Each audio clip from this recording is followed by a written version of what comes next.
I used to hang out with my friends and stuff from Athens, and and they didn't believe me. I always told them, I'm like, I'd be like, bro, I'm gonna be a Crip. It just always been in my heart.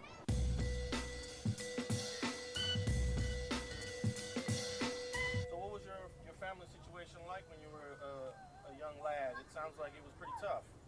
Uh, it was like it was like a typical story that you'll hear. Mom was on drugs, don't know your real dad, and then I stayed with my grandma, and my grandma passed when I was in the 6th grade. So my grandma passed, that left my stepdad to take care of me. And you know, he had just got out the pen like a few years ago, so he wasn't really, he did the most that I could say. He kept me in sports, and keeping me in sports, helped me out a lot on a lot of things. Cause no telling, as far as like when I was younger, growing up, no telling what could have happened by me just being outside or something like that. Tell us a little bit about the challenges of growing up with a mother on drugs. I mean, you come home, what's life like for those who have no clue? She wasn't around. Family tried to keep me away from her. So like, she wasn't really in my life like that until I turned 14. I never knew it was bad until I turned 14. Like, I didn't know what type of drugs she was on or nothing like that. So when I turned 14 and I went and I seen her, and I was asleep. I was sleeping, and the door and like the front door was wide open.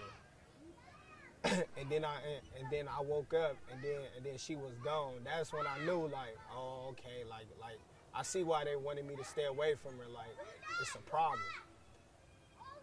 And then since then, it's just been like keep my distance. But I still love my mama though. You feel me? You only got one mama. Your mama is your mama. I still love her. She just needed help. I was living with grandma.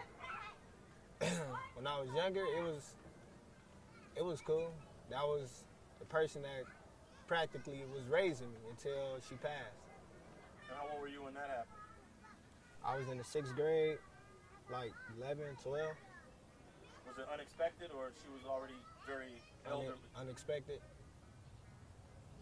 So what kind of went through your mind? What kind of emotions did you have to deal with at that point? Confused. Who gonna take care of me? Who I'm gonna be with? How is my life gonna be without her? Stepdad had you in sports. What was it like living with him? It was it was cool. It was like somebody that's trying to be a father and that's trying to be there. But but like, just thought that tough love was always like the best thing. As far as like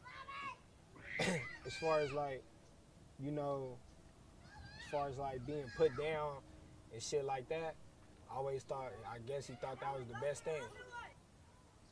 Now, one of the most difficult parts about the life is that at some point you're going to lose close ones. Right. And you probably have already been through that. Right.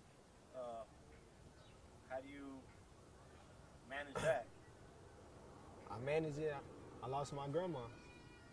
Me losing my grandma, I might get close to somebody else, but nothing didn't hurt more than that. I don't know why my mindset is just so used to this. It's used to losing people. If one of my homies died, I miss him, but it's like we all know what we signed up for. We all know what we into. You've been around it for some years now. You kind of can give advice to a little kid now. What would you say? Me, to be honest, I'd tell him come back and years later, you still wanna do it, you still wanna do it. I ain't finna give no 12, 11-year-old no, I ain't finna tell him, come on, you wanna get put on? Yeah, come on, you can get put on. Nah, I ain't finna do that. I'd be damned if I have a kid, my kid 12, 11, And some of us is put into good positions, and some of them just want to game bang. So it could be like a lot of misdirection there. He could just be into the wrong shit during the wrong moment. And as far as 12-11, mindset not even developed all the way. So I wouldn't give no 12-11 year on no advice like that. I wouldn't even continue talking about gangs to a 12-11 year old. If I have a kid, I'm gonna be as honest as possible, as honest as I can to him or her, and because I would want it to go. I would want it to be reciprocity. I would want it to go the other way. I would want for my kid to tell me everything. So, if anything, I will be the type of parent as far as communication. Real quick though, I mean everybody out here is black. It's a small. To get to the Hoovers, it's just a few minutes. I mean, you guys are on the border with the A-Trays. You can walk over there. Right. At some point, where do we kind of move on and progress to another level of civility? To be honest, and I know as well, you done heard this a million times. Yeah. It won't never be no type of nothing like that, for the simple fact that there's always another generation coming, and that generation is picking up off of what the last generation was doing. So when it's a new group that come, and they look up to that certain individual, they go pick up off of it and they go roll with it. But every once in a while, you do see these neighborhoods that hated each other. Like, for example, the Brims and the A-Trays sort of got this understanding now that there's not an ongoing rivalry. And they hated each other for years. The A-Tray Hoovers and the A-Tray gangsters, they kind of back and forth. The 30s and the 40s had a 10-year rivalry, and they squashed that after 10 years. So I always think there is chance, Yeah, it's chance inside neighborhoods, like 30s to the hundreds. Like if you neighborhood and you in the car, it's chance and shit like that. But it's ain't no chance with no other car, like no Hoovers and them down there and them up over there. It ain't no chance, because it's always the way how big we all is. Because we got so many different sections, there's always somebody from that side that gonna be like, fuck them.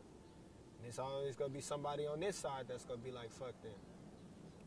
But there's a lot of older cats that are in their like 40s and over that is doing work to try to minimize the conflict and the drama. Have you ever came across these older cats, and how do you feel about them guys? I mean, I don't got nothing against nobody that just want to see peace around. Who wouldn't want to be around every good vibes and everything being cool? But it's just so happens it's just that's not how the world works, or that's not how the world works up over here. You can't just. It's like these not like we not like cousins. We can't just shake hands after we fight, or two people can't just make us. I need for you guys to do this. It goes way deeper than just the games, because then once let's say everything do calm down, and then what the police go do? Now they gotta find something to do. Either way it go, it's gonna continue to go on. And if it's not going on from the police, it's gonna be going on from ourselves. Thanks for watching StreetGangs.com. Please like and share the video you just watched, and leave a comment below to tell us what you think. You can also watch 2 of our previous episodes to the right. Please visit the link to our Patreon page and support our campaign. And don't forget to subscribe. Hey, shout out Street Gangs, and thank y'all for watching. Appreciate the love. Subscribe if you're new.